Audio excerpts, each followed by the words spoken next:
You are watching Steel and Fire, where history and military technology merge into epic storytelling. Imagine Europe in the early 17th century. A continent engulfed in smoke and fire, where religion and power intertwined into a war that would last 3 decades.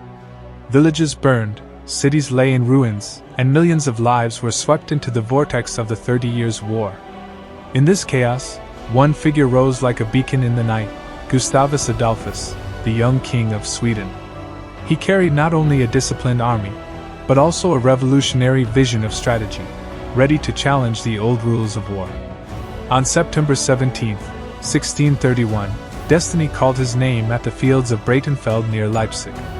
Facing him stood Count Tilly, the legendary commander of the Catholic League, whose campaigns had spread terror across Europe. 2 armies, 2 worlds, 2 beliefs, about to collide in a battle whose outcome would echo across the continent. Breitenfeld was not merely a clash of soldiers. It was the moment history turned. A confrontation between innovation and tradition, between hope and despair, between light and darkness. And here, Europe witnessed a turning point that could never be undone. The 30 Years' War was a storm sweeping across Europe. What began as a clash of faith between Catholics and Protestants soon transformed into a struggle for political dominance, drawing nations large and small into its vortex. By 1631, the Catholic League had won victory after victory, leaving the Protestant cause weakened and hope fading. But from the north, a new flame arose. Gustavus Adolphus, the young king of Sweden, known as the Lion of the North. He was not only a determined leader but also a brilliant strategist. With his vision of military reform, Gustavus introduced mobile artillery, organized flexible linear formations, and turned the Swedish army into a modern war machine. His mission was not only to defend the Protestant faith but also to secure Sweden's place on the European stage. Standing against him was Count Johan Circles von Tilly, the legendary commander of the Catholic League. Tilly had spread terror across Europe with his victories and ruthless campaigns. He embodied the strength of tradition, a man who placed absolute faith in dense formations and iron discipline. Yet it was this very rigidity that would bring him face to face with the greatest challenge of his career: Gustavus Adolphus and the revolution in military tactics. One side carried the light of innovation, the other the shadow of tradition. And Breitenfeld was the field where these 2 worlds would collide, deciding the fate of Europe itself. After we sketch 2 opposing worlds, the light of innovation and the shadow of tradition, the story carries us to the fields of Breitenfeld. Autumn winds sweep across the plains near Leipzig, carrying the scent of powder and the weight of anticipation. This is not merely where 2 armies will clash, it is where 2 military philosophies will be tested in fire, to decide who writes the next chapter of Europe. About the order of battle, Gustavus Adolphus arrives with an army tempered like steel, linear infantry formations, mobile artillery with rapid cadence, and cavalry primed to scythe along the flanks like a storm. Alongside the Swedish corps stands the Saxon ally, shaken in spirit yet necessary to extend the line and share the pressure. Facing them, Count Tilly commands a force accustomed to victory. Dense, classical infantry blocks, fierce cavalry, and heavy but powerful guns, an old-style war machine built on iron discipline and the habit of crushing the enemy with mass. For Tilly, order is not a choice, order is a weapon. If we could render them in one image, the Swedes spread like a slender, honed blade. Tilly's army gathers like a heavy hammer, waiting to fall. Gustavus chooses layered linear formations, thin infantry ranks at measured intervals so muskets and light guns can interlock their fields of fire, with cavalry on the wings ready to counterstrike or rip the flank. His rhythm of fire does not stutter, guns roar, muskets crack, then cavalry tears forward, a sequence flowing like the heartbeat of a modern battlefield. Tilly, by contrast, trusts weight, thick infantry blocks and multiple tiers to dull incoming fire, guns to open, then infantry to press, with cavalry hurling into the moment the enemy line begins to tremble. For him, victory is forged by continuous pressure and absolute discipline, each man a link in a wall of steel. Breitenfeld is not an empty canvas. Gentle rises, open fields, and northern supply lines favor Gustavus in subtle ways. Light artillery can maneuver, lines of fire stay clear, and the lifeblood of resupply remains intact. Logistics here are the pulse of victory. Ammunition cannot falter, orders cannot lag, and the triad of infantry, guns, horse must keep perfect time. Tilly relies on campaign experience. He believes open ground is where dense formations are most lethal, where the heavy hammer can strike squarely and force a break. Yet that same openness is a stage for speed and agility, where light can slip past heavy, and a single mistimed beat can stall the entire traditional machine. About the morale and intelligence, within every banner lies the psychology of a host. The Swedes carry fresh conviction, they trust reform, they trust their king, and they trust that war can be steered by reason, not only by blood. The Saxon ally, fragile yet vital, is both pressure and opportunity. If they hold, the victory will thunder. If they falter, the Swedish line must prove its flexibility can stand alone. On Tilly's side lives the pride of past triumphs, confidence and discipline. But pride can become a blind spot when the enemy refuses to play the old game. His intelligence sees numbers and standards, but not always the speed of mobile guns and the cadence of a new fire, parts that don't fit cleanly in the old manual. The sky over Breitenfeld is cold and clear, a level mirror waiting to reflect history.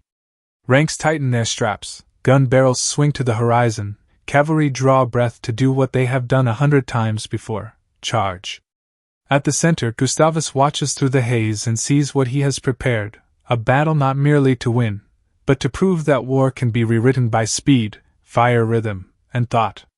And Tilly, before his massed host, knows that today he must keep the vow of tradition, order, discipline, and weight will grind recklessness to dust. 2 heartbeats, one fast, one slow, ready to sound in the first thunder of guns. And when the shots crack, Breitenfeld will cease to be a field. It will become a scale where history weighs 2 sides, innovation and tradition. Which weighs heavier, we are about to witness.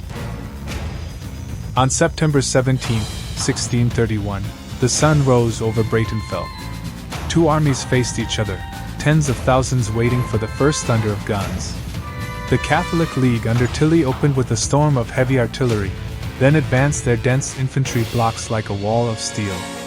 On the left wing, Pappenheim's cavalry charged, hoping to shatter the Saxons and tear open the Protestant line.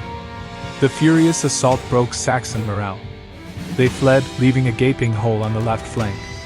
Tilly believed victory was already his, that once again discipline and weight would crush the enemy. But Gustavus had prepared for this moment. The Swedes did not falter. Gustavus swiftly redeployed. He moved Swedish infantry and mobile artillery to fill the gap, holding the line firm. His light guns fired in rapid cadence, faster than Tilly's heavy pieces. Infantry in thin linear ranks fired in sequence, each row spaced to keep the rhythm of musket volleys. The Swedish line became a heartbeat of war, pulsing fire without pause. As Catholic cavalry pressed in, Gustavus unleashed his own horsemen. They struck not only head-on but swept around the flanks, slicing into Tilly's dense blocks. Mobile artillery continued to pound the Catholic infantry, turning their mass into chaos. Layer after layer fell, while the Swedish rhythm of fire beat on like the drum of destiny. By mid-afternoon, the Catholic line began to crumble. Dense infantry formations lost cohesion, cavalry were driven back, heavy guns too slow to adapt. Tilly, who had spread terror across Europe, watched his army disintegrate before his eyes. Over 13,000 of his men lay dead or captured. Breitenfeld became the greatest disaster of his career. And Gustavus Adolphus, standing amidst the field, knew he had forged a turning point in history. Breitenfeld was not merely a victory. It was proof that innovation and calculation could rewrite the art of war. From this day, the balance of power in Europe began to shift. As the smoke cleared over Breitenfeld, the truth became undeniable. The Catholic League had suffered a crushing defeat. More than 13,000 men lay dead or captured, and the army that once spread terror across Europe dissolved in chaos. Count Tilly, the symbol of traditional might, lost both his prestige and his faith in the old ways of war. In contrast, Gustavus Adolphus and the Swedish army emerged as pioneers of a new era. The victory at Breitenfeld not only rescued the Protestant cause from collapse but also proved that tactical innovation could reshape the entire course of war. From this moment, Sweden rose as a military power, and Gustavus was hailed as the Lion of the North, the man who transformed the art of European warfare. The impact of Breitenfeld reached far beyond the battlefield. It reignited hope among Protestant states, prolonged the 30 Years' War for decades, and demonstrated that the balance of power was never fixed. Breitenfeld stands as proof that a single strategic decision can alter the destiny of a continent. And for us, looking back, Breitenfeld is more than a victory. It is a reminder that history is written by those who dare to challenge tradition, and who believe in the power of innovation.